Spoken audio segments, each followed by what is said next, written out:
Mesdames et messieurs, bonsoir et bienvenue à cette émission spéciale consacrée aujourd'hui au dossier espagnol et plus précisément au dossier de Pegasus. Le Premier ministre espagnol, Pedro Sánchez, n'a pas fini avec ses démêlés avec la justice espagnole et les scandales y afférents à sa posture de Premier ministre, surtout après son revirement sur la question sahraoui qui lui a valu la foudre de la classe politique et des instances parlementaires. Celle-ci s'est abattue sur sa personne, faisant ressortir ses vieux démons et des dossiers en berne, notamment celui de son implication dans des affaires de corruption et de malversation.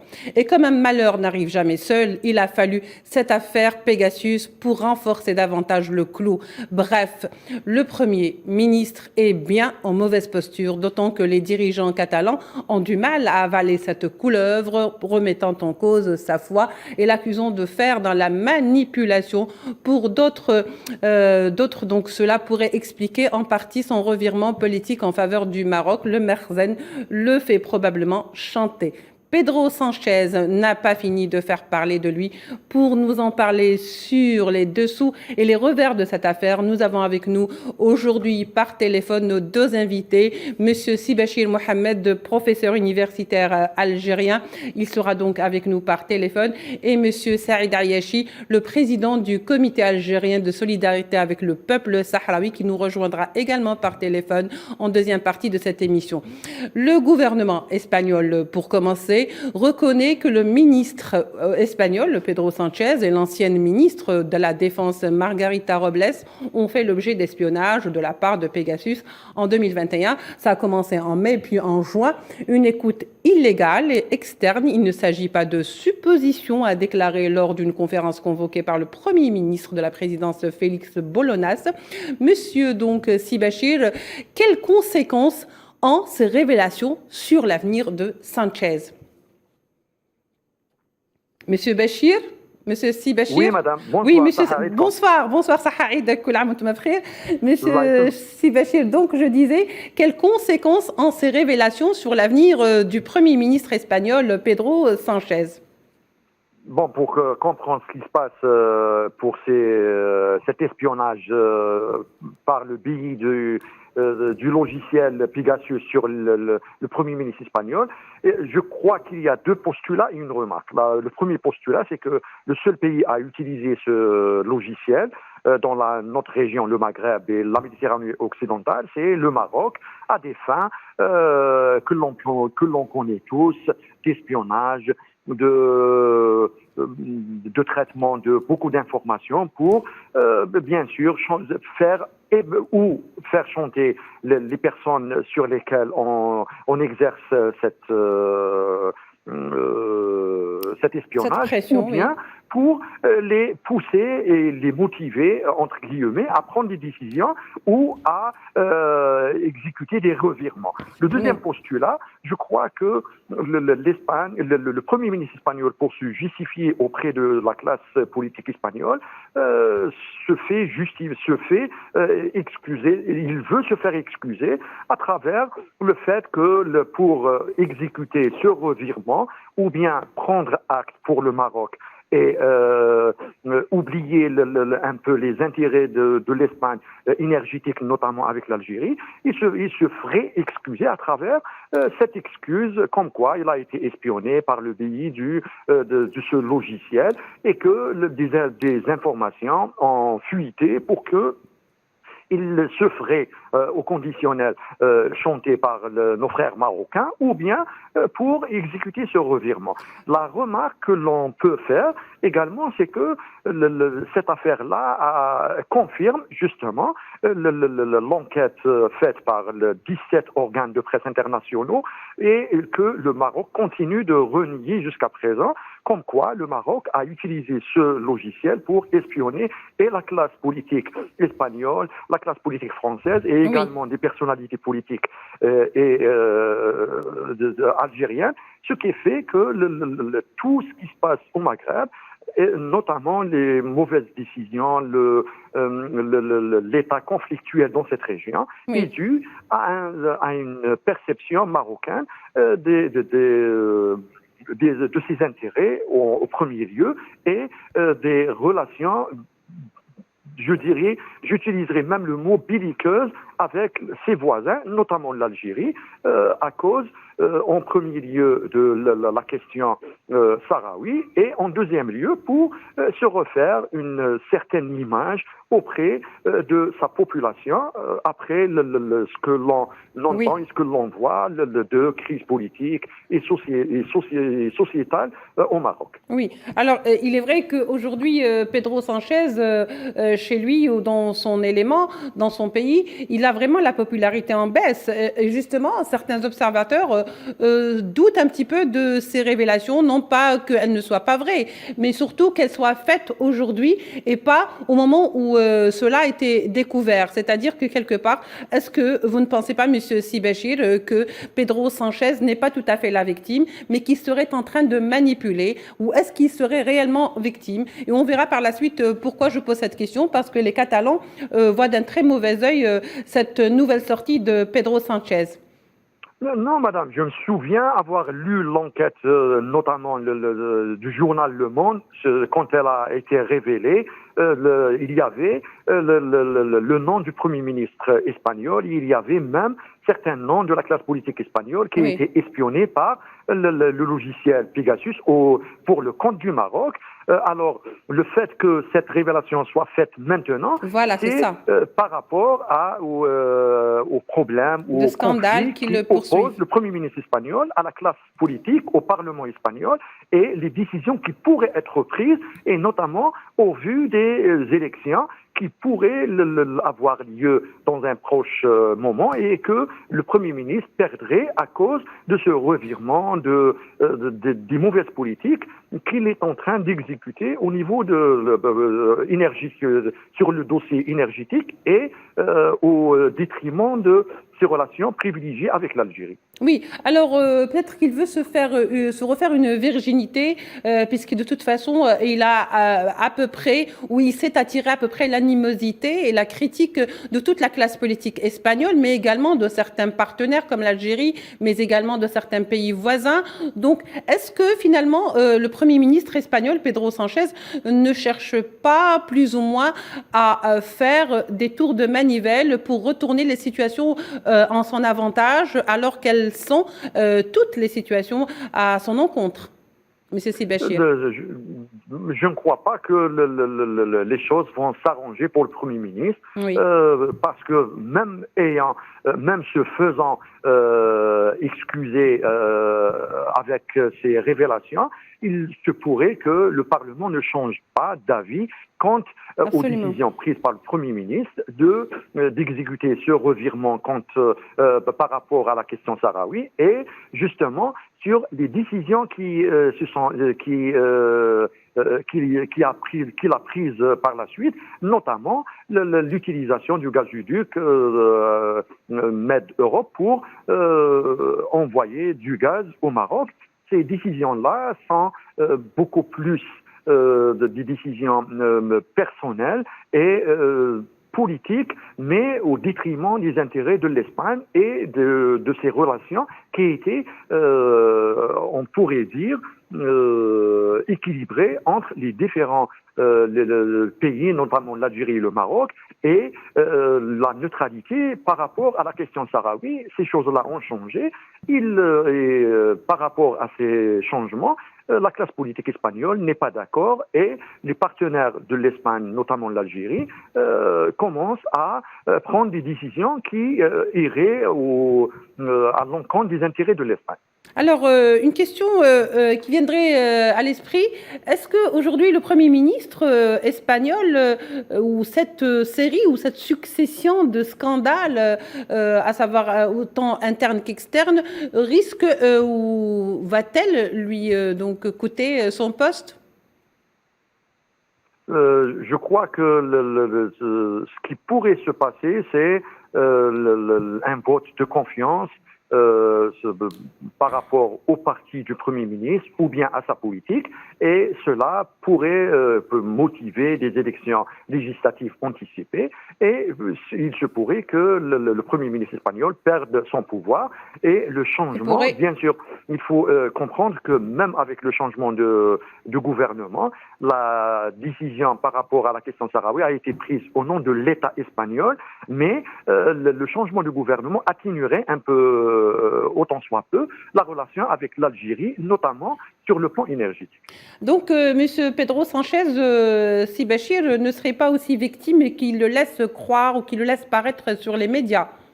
Il y aurait un peu de manipulation dans cette affaire. Le Premier ministre espagnol manipule un peu la classe politique espagnole et se fait miroiter. Il fait miroiter à cette classe politique que toutes ces décisions ont été prises sous contrainte. Peut-être bien parce parce que les informations ont fuité et que à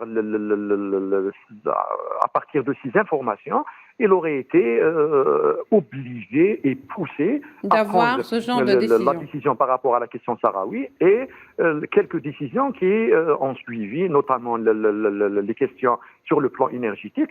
Et cela aux yeux de la classe politique espagnole, ne déplaît. Et bien sûr, cela se fera savoir à travers sa crise avec le Parlement, avec la classe politique. Avec le Sénat également. Bien, des élections législatives anticipées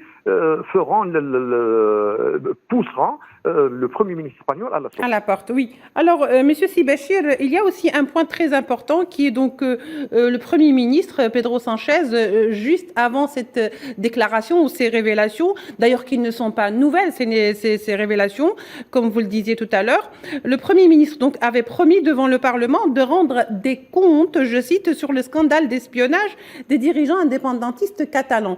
Donc les Catalans demandent des explications sur le fait aujourd'hui qu'ils ont été l'objet de Pegasus eux également. Est-ce que vous ne pensez pas que pour Pedro Sánchez, qui est le Premier ministre espagnol, c'est une façon de se défaire de ses responsabilités et de dire que voilà, même des membres du gouvernement, à savoir moi et certains membres de mon gouvernement, ont été victimes aussi de cet espionnage de Pegasus? Bien sûr, on attend à ce que toute cette affaire soit éclaircie, que les éléments viendraient un peu expliquer ce qui se passe en Espagne, mais le fait que ces révélations fassent intervenir même le problème catalan dans le giron de tout ce qui se passe en Espagne, et ça pourrait même motiver que le Premier ministre espagnol est en train de perdre la bataille face à la classe politique espagnole, et qu'il est en train d'essayer un peu de sortir la tête de l'eau. Et peut-être bien que pour se sauver, il se pourrait qu'il reste un peu la patte à l'Union européenne, à ses voisins européens, au lieu d'améliorer ses relations avec, notamment sur le plan énergétique, avec l'Algérie, et les intérêts espagnols perdus dans ces dossiers-là, que ce soit le dossier du Sahara occidental ou le dossier énergétique, pèseront lourd lors des élections législatives qui seraient anticipées certainement. Ce qui est sûr, M. Sy Béchir, pour terminer donc avec vous cette première partie de l'émission, ce qui est sûr, c'est qu'aujourd'hui, le Premier ministre espagnol, le moins qu'on puisse dire, c'est qu'il est en très mauvaise posture sur le plan politique interne. Certainement, et le fait qu'il soit en mauvaise posture, cela dénote que les décisions qu'il a prises n'étaient pas des décisions réfléchies, des décisions stratégiques, mais beaucoup plus dues ou bien à un chantage de la part de nos frères marocains, pour des questions politiques internes à l'Espagne, ce qui motiverait plutôt la classe espagnole à prendre des décisions et à faire cesser justement la crise avec le Premier ministre en invitant ou en provoquant plutôt des élections législatives anticipées et le changement de gouvernement. Oui, tout à fait. Vous avez avez absolument raison, Monsieur Sibachir. Je vous remercie d'avoir donc éclairé notre lanterne durant cette première partie du débat. Je vous salue bien bas et je rappelle que vous êtes professeur universitaire et expert en questions internationales. Merci beaucoup d'avoir été avec nous, Monsieur Sibachir.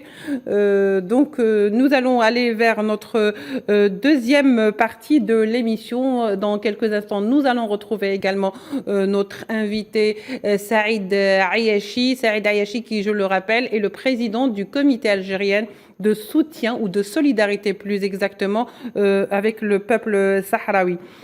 Pour en parler et pour faire des rappels, aujourd'hui, le Sénat espagnol avait adopté mercredi dernier une motion rejetant le changement radical de la position, je rappelle, du gouvernement espagnol sur la question du Sahara occidental, et ce, lors d'une session du Sénat espagnol qui avait réuni 139 membres qui ont voté pour la motion présentée par le groupe confédéral de la gauche pour demander à la plénière justement d'exprimer sa désapprobation face au changement radical de position du Premier ministre espagnol Pedro Sánchez.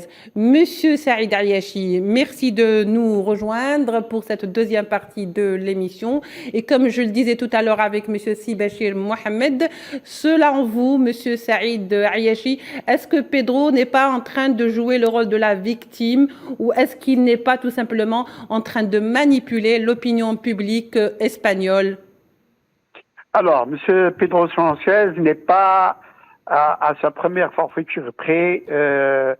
Évidemment, d'abord, il faut rappeler, et je pense que mon ami Mohamed Sidati l'a fait en première partie de l'émission, la grande trahison du peuple sahraoui par la volte-face qui Pedro Sánchez a imprimée à son gouvernement en soutenant le Maroc dans sa proposition illégale d'autonomie pour le peuple sahraoui, mais aussi deux autres événements qui ont été révélés par la presse espagnole. D'abord, avec l'aide de ses complices criminels marocains, il a espionné des dirigeants catalans à l'aide du logiciel Pegasus que lui ont fourni les Marocains. Et donc, soi-disant pour lutter contre les activités de ces indépendantistes catalans, il les a mis sur écoute et il a spolié leur téléphone portable. Quand l'affaire a été révélée par la presse et que les responsables catalans ont vigoureusement dénoncé cette manipulation indigne d'un chef de gouvernement, Pedro Sánchez lui-même et quelques autres ministres socialistes espagnols ont dit qu'ils ont subi le même sort, ce qui est faux, totalement faux. Aujourd'hui, c'est établi, c'est fondé. Ils jouent les victimes pour mieux ne pas apparaître comme étant le bourreau des responsables catalans. Ça d'une part. D'autre part, pour ce qui est maintenant également, il est établi que Madame Sánchez, dirigeant un grand institut de formation des cadres en Espagne, a bénéficié d'un contrat juteux de plusieurs dizaines de millions d'euros pour, soi-disant, former des cadres supérieurs marocains. Et donc, on voit comment M. Sánchez joue avec la politique étrangère de l'État espagnol pour des intérêts tout à fait particuliers. Oui. Alors, Monsieur Saïd Ayachi, effectivement, vous faites bien de le signaler.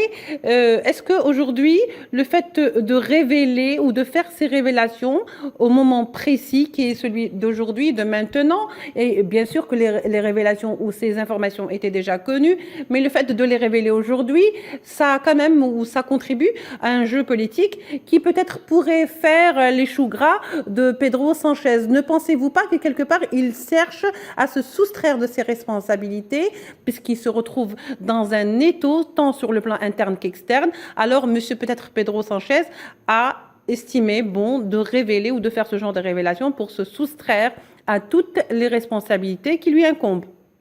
Il ne peut pas le faire. Il ne peut pas le faire pour des raisons évidentes. D'abord, dans l'espionnage qu'il a réalisé sur les responsables catalans, il apparaît clairement qu'il en est responsable puisqu'il a bénéficié de l'aide de ses complices marocains qui, eux, gèrent le logiciel Pegasus qu'ils ont acheté chez Israël. Ça d'une part, et d'autre part, le contrat pour sa femme est bel et bien établi, pour l'Institut culturel de sa femme est bel et bien établi. Oui. Non, M. Sanchez est dans une situation politique inconfortable qu'il a déclenchée lui-même en pensant qu'il allait s'en sortir par des pirouettes. D'abord parce que il a cédé à la pression marocaine d'une façon honteuse. En mettant en jeu l'honneur de l'Espagne vis-à-vis du peuple sahraoui, puisque l'Espagne est toujours la puissance administrante du territoire du Sahara occidental, donc elle en a la responsabilité juridique, et d'autre part, il a même, et c'est là qu'il a été puni par le Parlement espagnol, il a porté atteinte il a rompu la position d'équilibre de l'Espagne dans le conflit du Sahara occidental, lorsqu'on sait que jusqu'à maintenant, l'Espagne était pour l'autodétermination. C'est le moins qu'elle puisse faire, ayant été le pays colonisateur du Sahara occidental, c'est le moins qu'elle puisse faire, ne serait-ce que pour respecter la doctrine des Nations Unies en matière de colonisation. Et donc, cette position de l'Espagne était acceptée par la communauté internationale, était acceptée même par les Sahraouis qui avaient à toute occasion des discussions avec les responsables espagnols sur le dossier sahraoui. Oui. Mais quand M. Sanchez, faisant fi de recommandations de la Constitution espagnole qui oblige le chef du gouvernement à consulter la classe politique sur les grandes décisions de diplomatie internationale, M. Sanchez, maintenant, s'est aligné sur la position marocaine, c'est-à-dire cette offre honteuse et illégale, et non juridique de l'autonomie au peuple sahraoui, qui ne figure même pas dans le corpus juridique des Nations Unies. Donc, M. Chancel s'aligne sur la position marocaine et par conséquent, il tourne le dos non seulement à la légalité internationale, mais aussi il met dans une position intenable l'État espagnol, je parle de l'État espagnol, il va à contre-courant du peuple espagnol qui à 80% soutient les Sahraouis, à contre-courant des syndicats, à contre-courant de la classe politique qui vient de le punir, qui vient de le rappeler à l'ordre, et par conséquent, M. Sanchez, tout simplement a fait un dérapage qui va lui être fatal dans pour son avenir politique et par conséquent je pense que M. Sanchez n'a aucun bénéfice à vouloir se présenter comme une victime puisqu'il est démasqué aux yeux de l'opinion publique espagnole, et aux yeux du peuple sahraoui et aux yeux de l'opinion publique internationale également. Avant donc d'aller vers le volet marocain et les manipulations marocaines, je voudrais aborder avec vous, Monsieur Saïd Ayachi, l'aspect catalan, c'est-à-dire qu'aujourd'hui, les indépendantistes catalans sont déterminés à lever le voile sur cette histoire d'espionnage, d'autant plus qu'ils parlent peut-être de fourberie ou de coup monté de la part de Pedro Sanchez, et c'est ainsi qu'il qualifie les choses, parce que peut-être quelque part ils sentent un petit peu la manipulation que Pedro Sanchez essaye de faire à leur encontre, puisque eux-mêmes ont été victimes de ce logiciel Pegasus. Qu'en pensez-vous, Monsieur Saïd Ayachi? Cela ne fait aucun doute. On sait que les indépendantistes catalans sont animés d'une certaine détermination, pour ne pas dire qui sont décidés à avancer dans leurs projets politiques pour la Catalogne. Évidemment, cela a coûté non seulement, on le sait, pas dans un passé récent, à voir certains responsables catalans être mis en prison.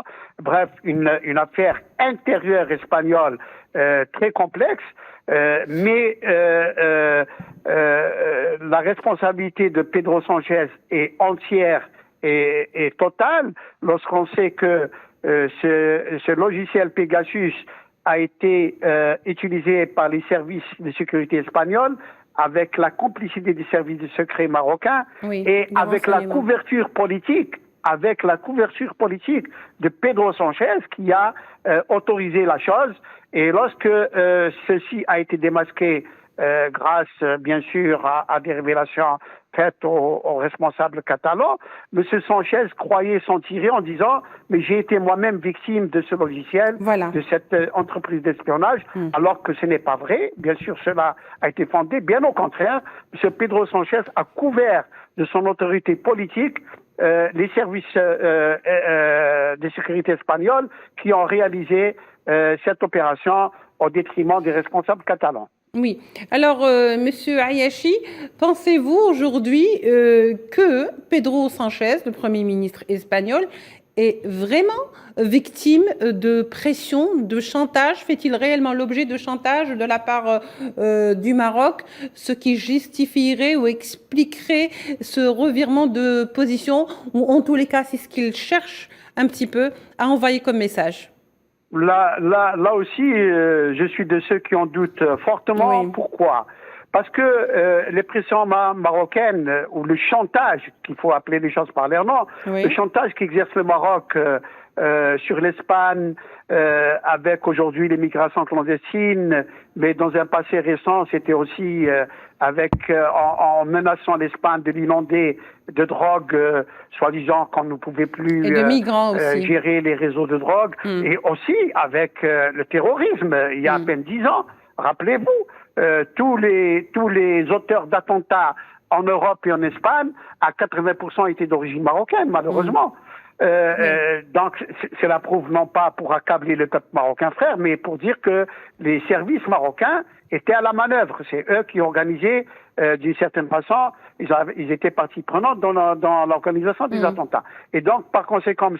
Pedro Sanchez n'est pas le premier chef du gouvernement espagnol qui a eu affaire au chantage des autorités marocaines, avec l'immigration clandestine, ou avec le terrorisme hier, ou avec l'inondation de la drogue. Mais tous les chefs du gouvernement espagnol, dignes de ce nom, en représentant un grand pays comme l'Espagne, ne se sont pas laissés intimider par ces opérations de chantage et ont résisté aux pressions marocaines.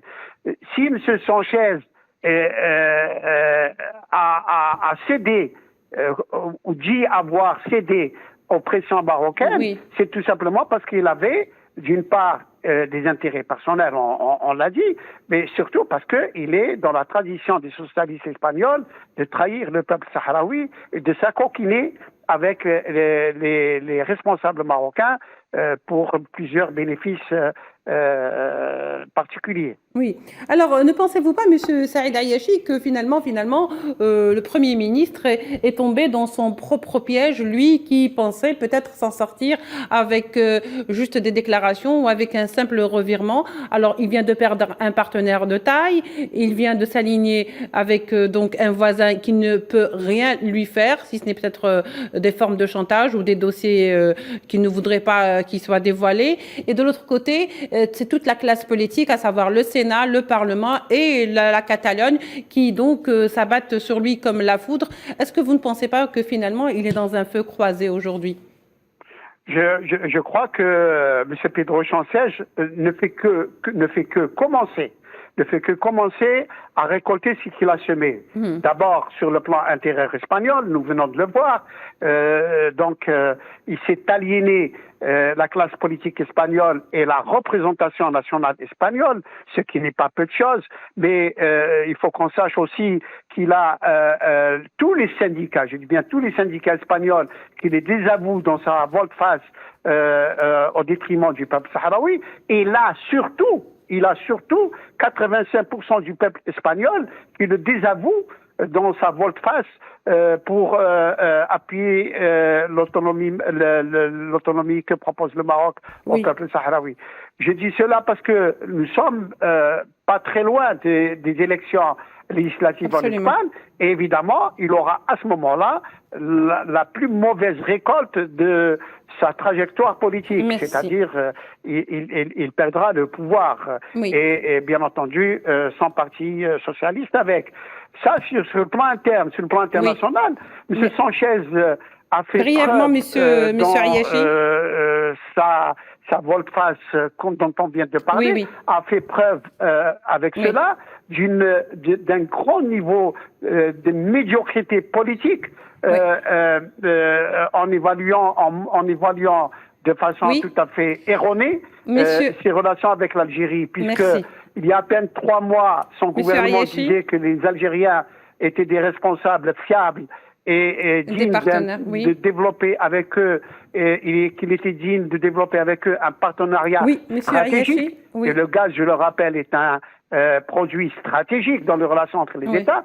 Et 2 mois après, il tourne le dos à cette position. Monsieur Ayachi, on est obligé donc de céder l'antenne. Je vous remercie pour cet éclairage. Monsieur Ayachi Saïd, je vous rappelle que vous êtes président du comité de solidarité avec le peuple sahraoui, le comité algérien. Et nous avions également avec nous en première partie de cette émission M. Sibachir Mohamed, professeur universitaire en sciences politiques. Mesdames et messieurs, notre émission tire à sa fin. Merci de nous avoir prêté attention.